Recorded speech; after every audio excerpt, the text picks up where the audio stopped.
Hi, I'm Heather. Welcome to class. Today we're going to work towards Salamba Sarvangasana, commonly known as shoulder stand. Shoulder stand is known as an inversion, and it is recommended in the Iyengar tradition that we don't invert the body when we're menstruating.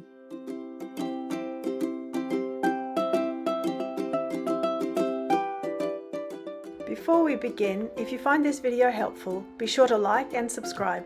Hit the bell so you're notified when a new video is available. We're going to start with a pose known as Chatush Padasana, the four-footed pose, where we stand on our 2 feet and on our 2 shoulders. We lie on the back, bring the feet in close to us. If you can touch the heels with your fingertips, that's a good indication your feet are in close enough. Keep your knees and feet hip-width apart, feet parallel to each other. And as we lift the hips up, we're going to roll the upper arm bone in such a way that the biceps turn out more, and then we can stand more on the top of the shoulder tip. Shoulder tip is the top of the upper arm bone. Inhale deeply. Exhale, lift your hips up, dig the heels down as you direct your tailbone up. Roll from shoulder to shoulder 1 or 2 times so that you can get that feeling of drawing the shoulder tips further underneath you and drive your upper arm bone down into the floor. We've still got the grip of the mat. As you press the upper arm bones down all the way from shoulder tip to elbow, lift up the armpit chest, the sides of the chest from the armpits up. The sternum moves towards your chin. Breastbone broad towards the chin. Relax your throat. Then we'll come down. So you undo the shoulders and settle the back of the pelvis down. Rest your arms and your legs.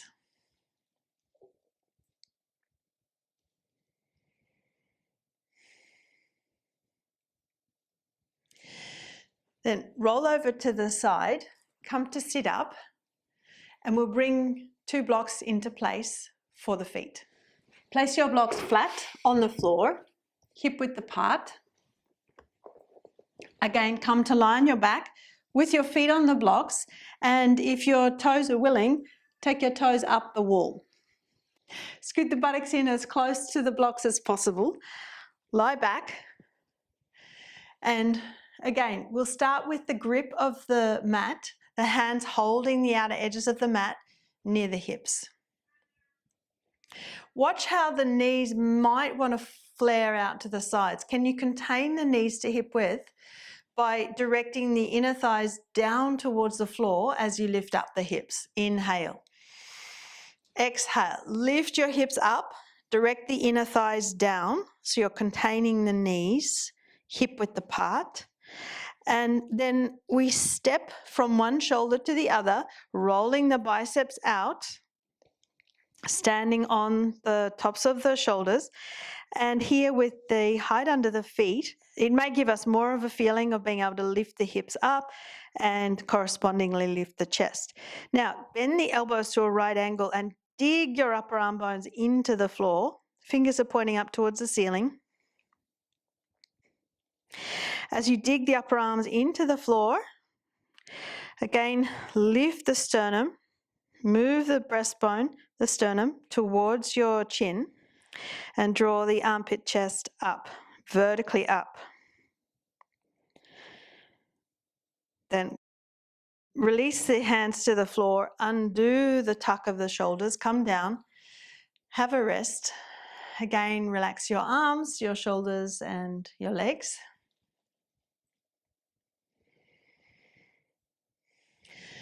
Of course, these poses can be repeated a couple of times if you wish. Let's move on. Roll to the right side. Now we place a chair underneath our feet. The feet will come up onto the seat of the chair, and I have a couple of blankets to delineate where the back of the head rests on the lower level and the shoulders rest on the higher level. So the neck has some support. It's not so strongly flexed. We lie on our back. Take the feet on either sides of your chair to start and ensure that you are in close to the chair. We want to be able to hold on to the legs of the chair with our hands. At the same time, be aware of how you're placing your body on your blankets. Shoulders within the boundary of your blankets and the head is on the floor.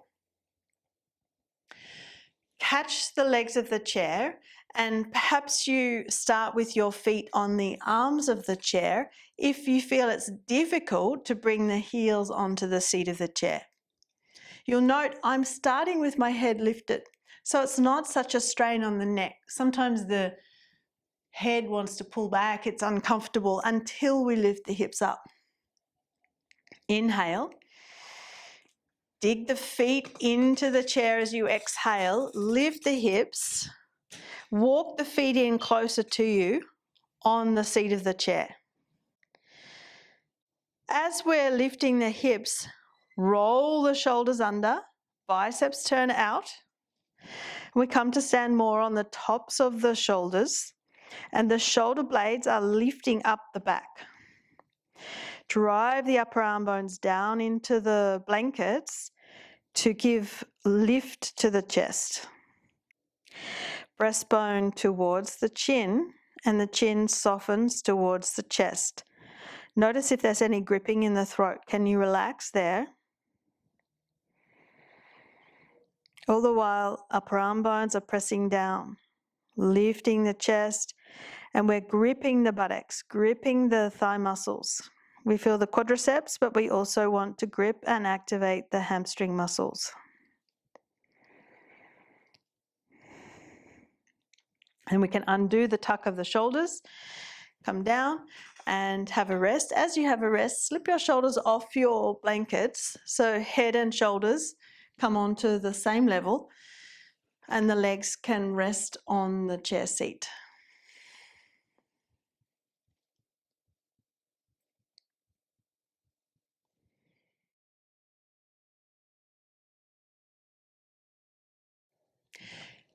Gently roll to the right side, come up to sit.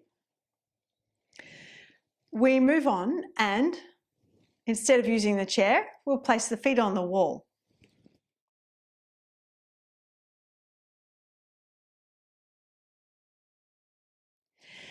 Eventually we want to have a vertical lift and we use height to delineate the position of the head, which is on the floor, and the position of the shoulders, which are on the blankets.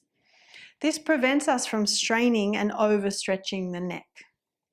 I would recommend at least 3 blankets. You may note I've also got some flat cushions underneath my blankets. I like to use a lot of height, particularly for my neck. I've got a long, flat neck, and this height allows me to lift vertically into the pose without straining my neck.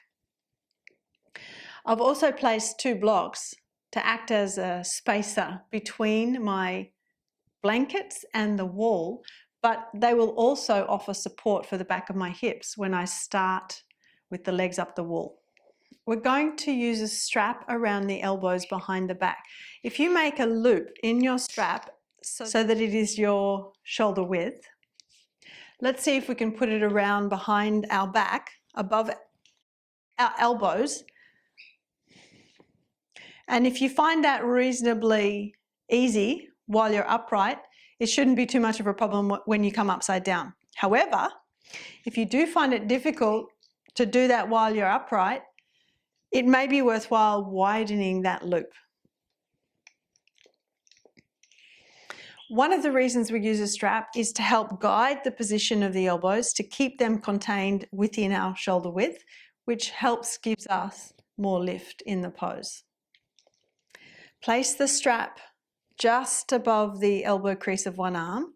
Hold on to the other end of that loop so you know where it is when you go upside down.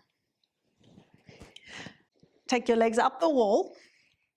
And you could feel, if you have blocks here, the back of the pelvis can settle onto your blocks and the shoulders sit within the boundary of your blankets.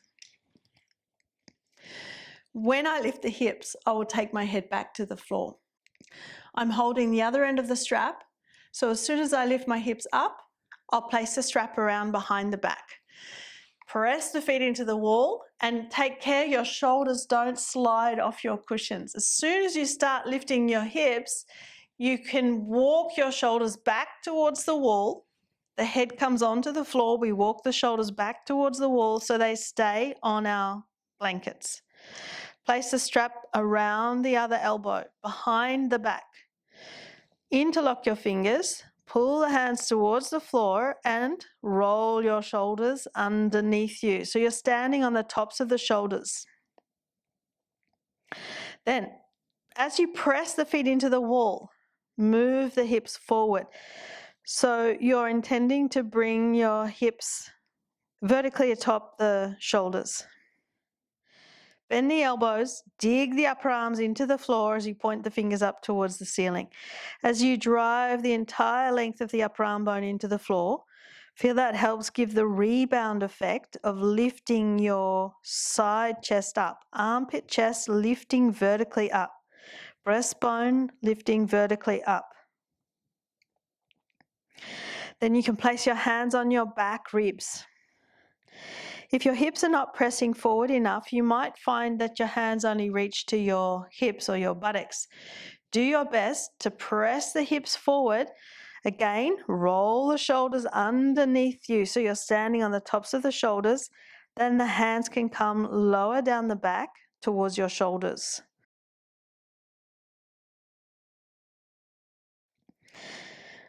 Perhaps you can feel the touch of the ring finger and the little finger as they come towards the spine, and the thumbs can curl around the outer edges of the ribs. Use the heels of the hands, stretch the skin on the back up.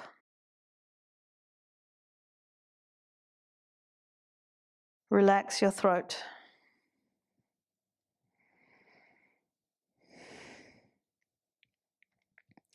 Some of us may feel confident enough to try to come into a balance. Stretch the right foot up towards the ceiling, right leg straight, and direct your tailbone up. Then feather the wall with the left toes. So really you're just on that left big toe tip. Engage the abdominal muscles, go on directing your tailbone up, and see then, can you take your left foot off the wall and match the ankle bones as you intend to come into your vertical line. Ankles vertically top the hips, hips vertically top the shoulders. Press your thighs back and press your buttocks forward. Tailbone up towards your heels. If you find the hands are slipping on your back, you may need to readjust every now and then. Bring the heels of the hands into the back. To come out of the pose, take one foot back to the wall, the other foot. Remove the hands from your back and take the strap off one arm. Lower your hips to the floor and slip your shoulders off the edge of your cushions so the head and the shoulders rest on the floor and the legs can rest up the wall.